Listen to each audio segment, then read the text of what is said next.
The town Briar Glen sat deep within the woods, hidden beneath towering pine trees and almost constant mist. Travelers rarely stopped there anymore, mostly because of the stories. Every October, strange lights appeared in the Ashcroft Hotel at the edge of the town. People claimed they heard laughter echoing through empty halls and saw a ghostly bellhop wandering the corridors at night. But the most chilling legend was about room 313. 25 years earlier, a young man named Elias Reed vanished from the room without a trace.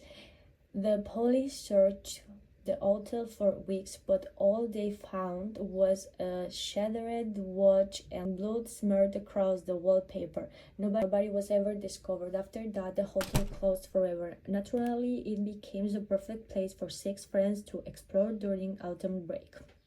This, Tyler announced proudly as they stood before the massive abandoned building, is going to be legendary or deadly, Emma muttered. The Ashcroft Hotel towered above them, its broken windows glowing orange beneath the setting sun. Ivy crawled across the crackled walls like veins. Lucas adjusted his camera nervously. Remind me why we're here again? Sophia grinned because Taylor saw one ghost hunting video online and now thinks he is a detective. I'm a detective. You failed algebra twice. Unrelated. At the back of the group, quiet little Ben stared out at the dark windows on the third floor. I heard something, he whispered. Everyone stopped. For a moment, only the wind moved through the trees. Then a bell rang inside the hotel. One sharp ding. The friends exchanged nervous looks. Taylor forced a laugh, probably just old pipes. There are no pipes that sound like hotel bells, Emma replied. Still, curiosity punched them forward. The front doors ground open with almost no effort. Realizing a wave of cold air that smelled like mold and ancient wood, dust coated the marble floors. Rotted luggage sat abandoned near the staircase as though guests had fled in a hurry decades earlier, and hanging behind the reception desk was an old brass key labeled 113. Ben pointed immediately. That can't be a coincidence. Taylor grabbed the key carefully. Guess we know where we're going. Nope, Lucas said instantly. Absolutely not. But the group climbed the stairs anyway. The third floor felt colder than the rest of the hotel. Their flashlight beams flickered strangely as they walked down the endless way lined with peeling wallpaper. Room 313 waited at the very end. The door stood slightly open. Emma frowned. Did someone already break in here? Tyler pushed the door with her. The room looked untouched by time. A bed sat neatly made beneath layers of dust. A suitcase rested near the closet. Moonlight spilled across the floorboards. Hanging beside the window was a photograph of Elias Reed. Sophia stepped closer. He looks young. He was 22, Ben said quietly, reading from his phone. A traveling musician. Lucas suddenly froze. Guys, everyone turned. Across the mirror in dripping red letters were the words, "Find the clock." Emma stumbled backward. Okay, not funny. Which one of you did that? Nobody answered, because no one of them had moved. A loud thump echoed from the hallway outside. Then came slow footsteps. Someone or something was walking toward room 313. The friends backed together as the footsteps stopped directly outside the door. Silence. Then the hotel bell rang again. The door slowly cracked open with her. A tall figure stood in the hallway wearing an old bellhop uniform. Its face remained hidden beneath the shadow of cap. Lucas nearly screamed. The figure lifted one pale hand and pointed toward the grandfather clock at the end of the corridor. Then it vanished. Taylor stared blankly. Did everyone see that? No, Emma snapped. We collectively hallucinated the terrifying ghost bellhop. Ben was already moving toward the clock. Unlike the rest of the hallway, the dust around it looked disturbed recently. There, Sophia whispered, a tiny keyhole hid behind the clock face. Taylor inserted the brass key from the lobby. A hidden compartment opened inside the clock. It sat an older leather journal. Ben carefully opened it. It's Elias' diary.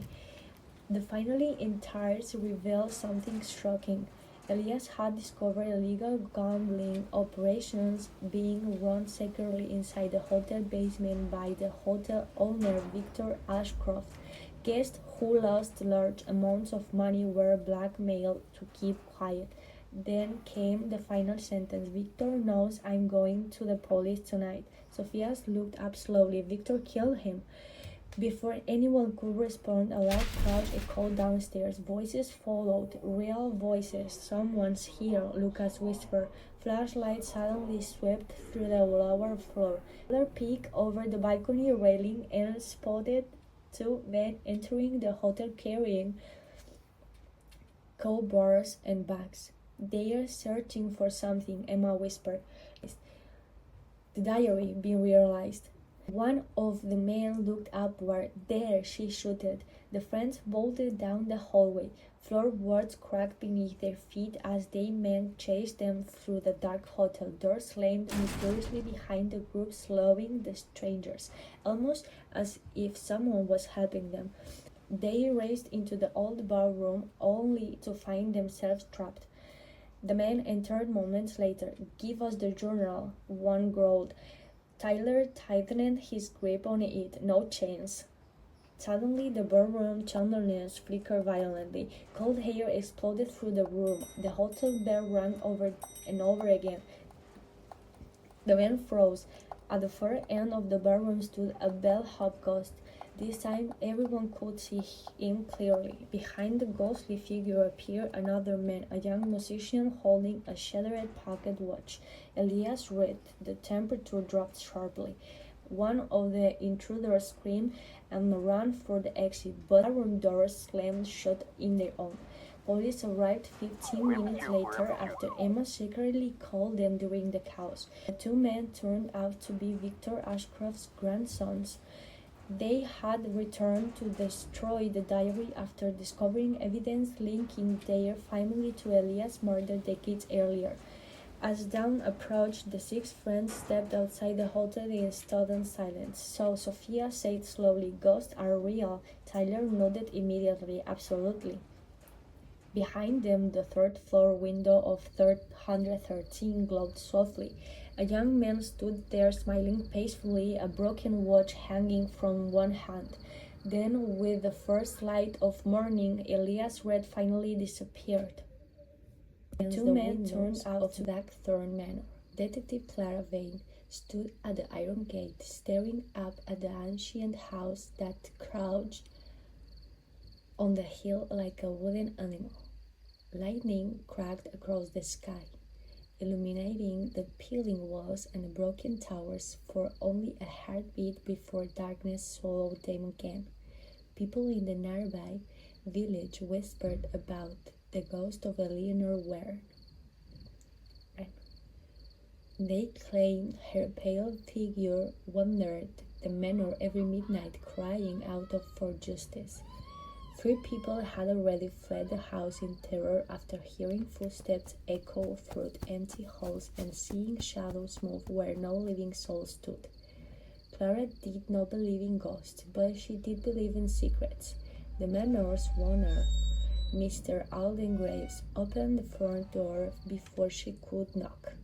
He was a tall man with silver hair and tired eyes. "You came," he said quietly.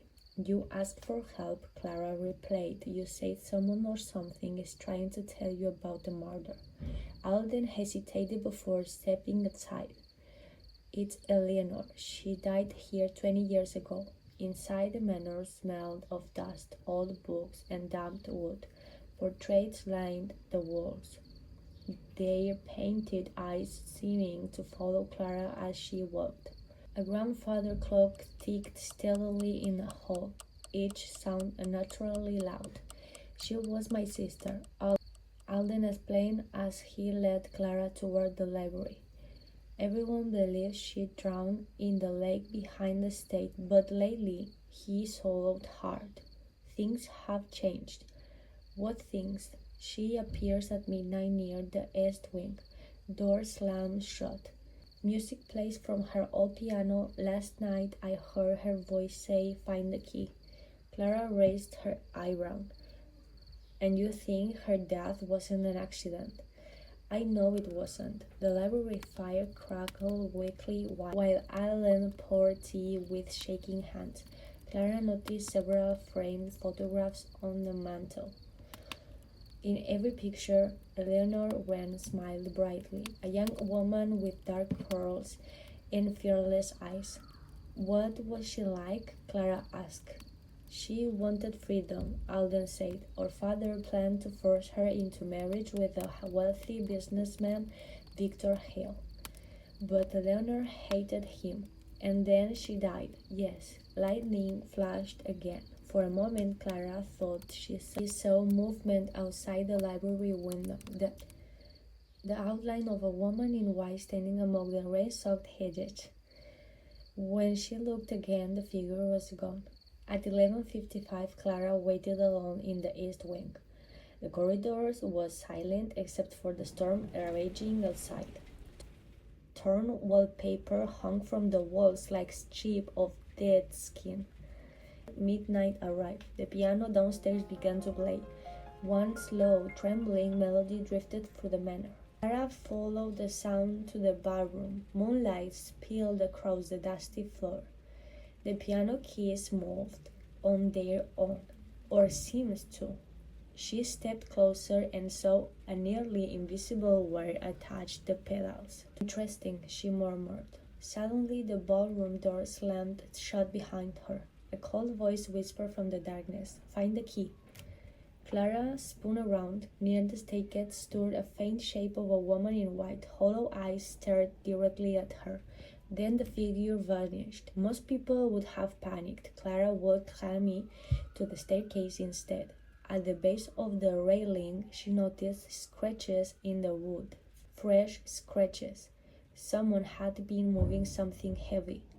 She knelt and discovered a hidden compartment beneath the stairs. Inside lay a rusted silver key. The moment Clara touched it, she heard footsteps overhead. She rushed upstairs and caught sight of someone disappearing into the shadows. A man. "Stop!" she shouted, but he vanished into the darkness. Clara returned to the library where Alden waited anxiously. "I found the key," she said, holding it up. Alden's face turned pale. "Where?" "Hidden beneath the staircase." "What does it open?" He stared at the key for a long moment before whispering, "Eleanor's bedroom." The bedroom had remained untouched for 20 years. Dust coated every surface. A wilted blue dress still hung beside the wardrobe. Clara searched the room carefully until she discovered a small locked chest beneath the bed. The silver key fit perfectly. Inside were letters, dozens of them. Clara unfolded the first one and quickly realized they were love letters written to Eleanor from Victor Hale. But the final letter was different. "If you refuse me again, I will make certain no one else ever has you." Clara looked up sharply. "Where's Victor Hale now?" Alden's voice trembled. "He still lives in the village." At the exact moment the lights in the manor went out, a scream echoed downstairs. Clara ran through the dark halls toward the sound. In the ballroom, she found Alden collapsed beside the piano, unconscious but alive. And standing near the window was Victor Hale, older now but unmistakable. "You should have left this alone," he said coldly. Clara noticed the projector hidden behind the curtains aimed toward the staircase. The ghost had been an illusion all along. "You created Eleanor's ghost," Clara said. Victor smiled faintly. "Fear keeps people from asking questions. You killed her." His expression darkened. "She was going to expose me," she snapped. "She discovered I stole money from her father's company. We argued near the lake and he looked away. She fell, but it wasn't an accident. Victor said nothing. The silence confessed everything. Police arrived before dawn. Officers led Victor away in handcuffs. The storm finally began to fade. Pale morning light spread across Blackthorn Manor. Alden stood beside Clara at the front gate. "You solved it," he said softly. "No," Clara replied. "Eleanor did." Alden looked confused. Clara smiled faintly. "Someone hid the key beneath the stairs. After all these years, someone wanted the truth found." At the moment, a cold breeze swept across the grounds. Near the manor window stood a faint outline of a woman in white. This time Eleanor Wren was smiling. Then, as sunlight touched the hill, she disappeared forever.